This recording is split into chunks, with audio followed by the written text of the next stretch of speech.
పేదలకు సర్కార్ Sankranti bumper offer. సుమారు 10 లక్షల స్మార్ట్ ఫోన్ల పంపిణీకి ప్రయత్నం. జనానికి చుక్కల చేర్చు. ఏటీఎంల దగ్గర లైన్లో నిలబడి చూడండి. బీజేపీ ఎంపీల వ్యాఖ్యలపై Pawan fire. Person of the year గా ప్రధాని మోడీ. టైమ్స్ సర్వేల్లో 2-3 స్థానాల్లో పుతిన్, ట్రంప్. మొహాలీ టెస్ట్లో పట్టు బిగించిన కోహ్లీ సేన. భారత బ్యాట్స్మెన్ రాణింపుపైనే ఫలితం.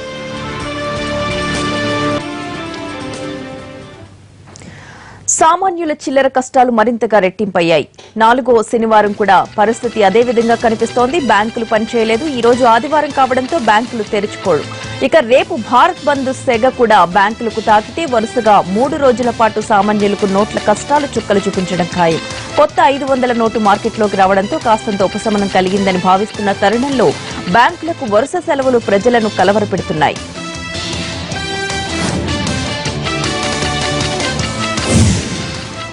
బ్యాంకుల సెలవులకు తోడు దేశంలో చాలా ఏటీఎంలు అవుట్ ఆఫ్ సర్వీస్ బోర్డుతోనే దర్శనమిస్తున్నాయి. పట్టణాల్లో ఏటీఎంలు ఇంకా పూర్తి స్థాయిలో అందుబాటులోకి రాలేదు. అక్కడక్కడ పనిచేసినప్పటికీ క్షణాల్లో నగదు అయిపోతోంది. ఇప్పుడు వరుస సెలవులతో పనిచేసే ఏటీఎంలు కూడా పనిచేయని పరిస్థితి నెలకొంది. దీంతో రోజువారీ అవసరాలకు కూడా చిల్లర లేక జనం తీవ్ర ఇబ్బందులు పడుతున్నారు. అకౌంట్స్ లో డబ్బులున్నా తీసుకోలేని దుస్థితి.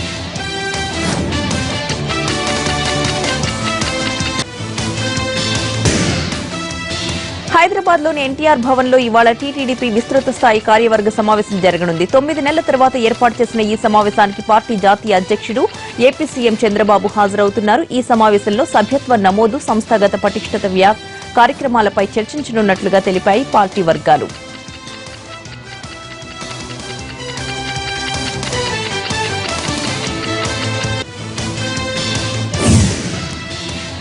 ఏపీ పోలీస్ శాఖలో ఎస్ఐ ఎంపికకు ప్రిలిమినరీ రాత పరీక్ష నిర్వహణకు సర్వం సిద్దమైంది. ఈ ఉదయం 10 గంటల నుంచి మధ్యాహ్నం 1 గంట వరకు, మధ్యాహ్నం 2 గంటల 30 నిమిషాల నుంచి సాయంత్రం 5 గంటల 30 నిమిషాల వరకు ఈ పరీక్షను నిర్వహిస్తారు.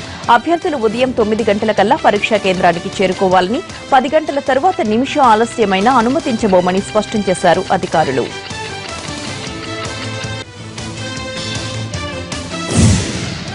హైదరాబాద్ రాజేంద్రనగర్ లోని జాతీయ పోలీస్ అకాడమీలో పర్యటన ముగించుకున్న ప్రధాని మోడీ రాత్రి ఢిల్లీ వెళ్లారు.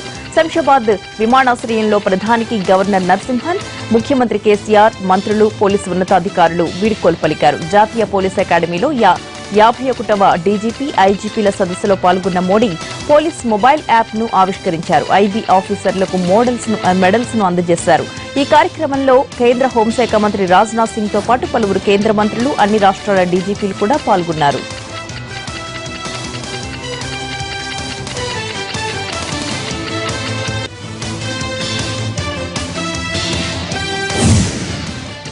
ప్రఖ్యాత టైమ్ మ్యాగజైన్ ప్రతి ఏటా ఇచ్చే person of the year race లో ప్రధాని మోడీ అగ్రస్థానంలో ఉన్నారు. 11% ఓట్లతో మోడీ ముందంజలో ఉండగా, రష్యా అధ్యక్షుడు పుతిన్ 9% ఓట్లతో రెండో స్థానంలో ఉన్నారు.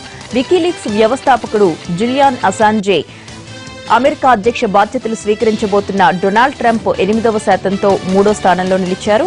నల్లధనంపై పోరులో భాగంగా పెద్ద నోట్ల రద్దు నిర్ణయం తీసుకోవడంతో ప్రధాని మోడీ రేసులో దూసుకుపోయారు. డిసెంబర్ 4 అర్ధరాత్రి వరకు ఆన్లైన్ ద్వారా ఓటింగ్ కు అనుమతిస్తారు. డిసెంబర్ 7న టైమ్ మ్యాగజైన్ విజేతను ప్రకటిస్తుంది. పెద్ద నోట్ల రద్దు అనంతరం దేశంలో నెలకొన్న పరిణామాలపై ఆవేదన వ్యక్తం చేశారు జనసేన అధ్యక్షుడు పవన్ కళ్యాణ్. నోట్ల రద్దు వల్ల సామాన్యులే ఇబ్బంది పడుతున్నారు తప్ప నల్లధనం ఉన్న కుబేరులు మాత్రం కాదన్నారు.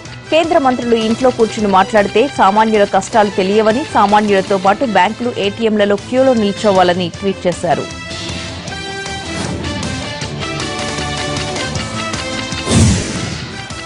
ఆంధ్ర, తెలంగాణ రాష్ట్రాలకు చెందిన ఎంపీలు కూడా క్యూలో నిల్చుంటే ప్రజల అవస్థలు బాగా తెలుస్తాయని, క్యూలో నిల్చున్న వారికి ధైర్యంగా ఉంటుందని అన్నారు పవన్.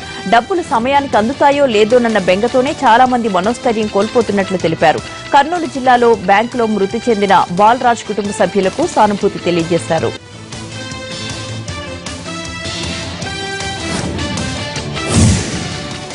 ఉచిత మొబైల్ ఫోన్ల పంపిణీపై కసరత్తులు ప్రారంభించింది ఏపీ ప్రభుత్వం. సంక్రాంతి పండుగ నాడు పేదలకు ఉచితంగా ఫోన్ల పంపిణీ చేసేందుకు ప్రణాళిక సిద్దం చేస్తోంది. దీనికి అర్హులైన లబ్దిదారులను ఎంపిక చేసేందుకు పల్స్ సర్వే డేటాను పరిగణనలోకి తీసుకోవాలని అధికారులు భావిస్తున్నారు.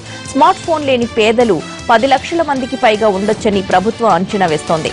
ఇప్పటికే 3 మొబైల్ కంపెనీల ప్రతినిధులతో ఐటీ అధికారులు మంతనాలు జరుపుతున్నారు. 2-3 రోజుల్లో సీఎం చంద్రబాబు దీనిపై స్పష్టత ఇవ్వనున్నారు. ఓవైపు పెద్ద నోట్లు రద్దై జనం నానా తిప్పలు పడుతుంటే ఈ కష్టాలను అనుకూలంగా మలుచుకునే పనిలో పడ్డాయి దొంగ నోట్ల ముఠాలు. 10, 20, 50, 100 మాత్రమే కాదు, ఈ మధ్య విడుదలైన 2000 నోట్లను దర్జాగా ప్రింట్ చేసి చెలామణి చేసేస్తున్నారు డూప్లికేట్ కేటుగాళ్లు. ఎన్నో సెక్యూరిటీ ఫీచర్స్ తో ఆర్బీఐ రూపొందించిన 2000 నోటును జస్ట్ ఓ కలర్ ప్రింటర్ సాయంతో ముద్రించేయడం సంచలనంగా మారింది. సైలెంట్ గా నోట్లు ప్రింట్ చేసి చెలామణి చేస్తున్న దొంగ నోట్ల ముఠాను రాచకొండ కమిషనరేట్ పోలీసులు పట్టుకున్నారు.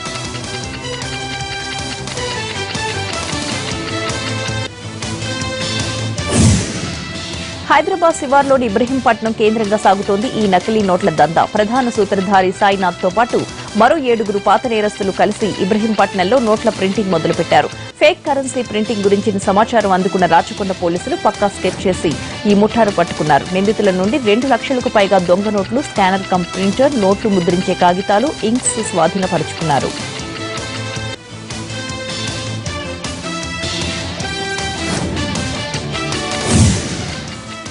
ఫేక్ కరెన్సీ ప్రింటింగ్ కోసం ఈ ముఠా సెటప్ చూసి పోలీసులే ఖంగుతున్నారు. పోలీసులు వెళ్లి రైడ్ చేసే టైంకి దర్జాగా నోట్లు ముద్రించేస్తున్నారు కేటుగాళ్లు. నోట్లు ముద్రించేందుకు ప్రత్యేకమైన పేపర్, స్కానర్ కమ్ ప్రింటర్, కొన్ని స్పెషల్ కలర్స్ ఉపయోగించారంతే. ఒరిజినల్ నోట్ స్కాన్ చేయడం, అలాంటిదే డూప్లికేట్ తయారు చేయడం, ఇది కొన్ని రోజులుగా సాగుతున్న తంతు.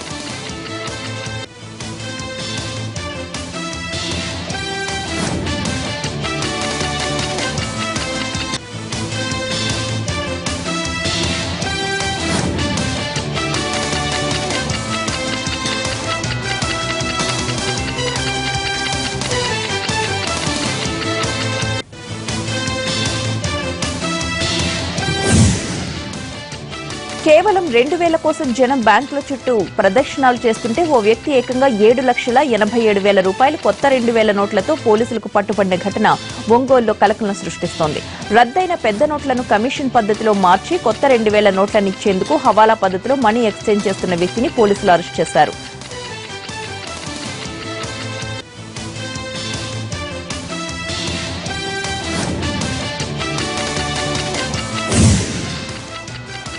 వెంకట రంగయ్య అనే వ్యక్తిని అరెస్ట్ చేసి అతని నుంచి భారీగా కొత్త కరెన్సీ 2000 రూపాయల నోట్లను స్వాధీనం చేసుకున్నారు. అయితే ఈ డబ్బు తాను ట్రాక్టర్ అమ్మగా వచ్చిందని నిందితుడు వెంకట రంగయ్య చెబుతున్నాడు. అయితే అతని వాదనతో విభేదిస్తున్నారు పోలీసులు. పాత నోట్లను కమిషన్ పద్ధతిపై కొత్త నోట్లను మార్చుకునేందుకు ప్రయత్నం జరుగుతోందని, దీనిపై సమగ్ర విచారణ జరిపాక పూర్తి వివరాలు వెల్లడిస్తామని అన్నారు.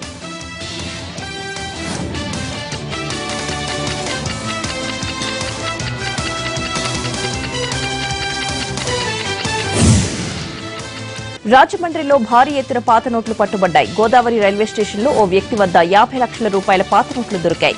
బ్యాగ్లో వాటిని తరలిస్తుండగా తనిఖీ చేసిన పోలీసులు అతని నుంచి 1000 రూపాయల నోట్ల కట్టలను స్వాధీనం చేసుకున్నారు. రైల్వే పోలీసులు, ఐటీ అధికారులు రైల్వే స్టేషన్లలో తనిఖీలు నిర్వహించిన సమయంలో డబ్బు పట్టుబడింది. నిందితుడిని చెన్నైకి చెందిన మాల్యాంగన్ గా గుర్తించారు.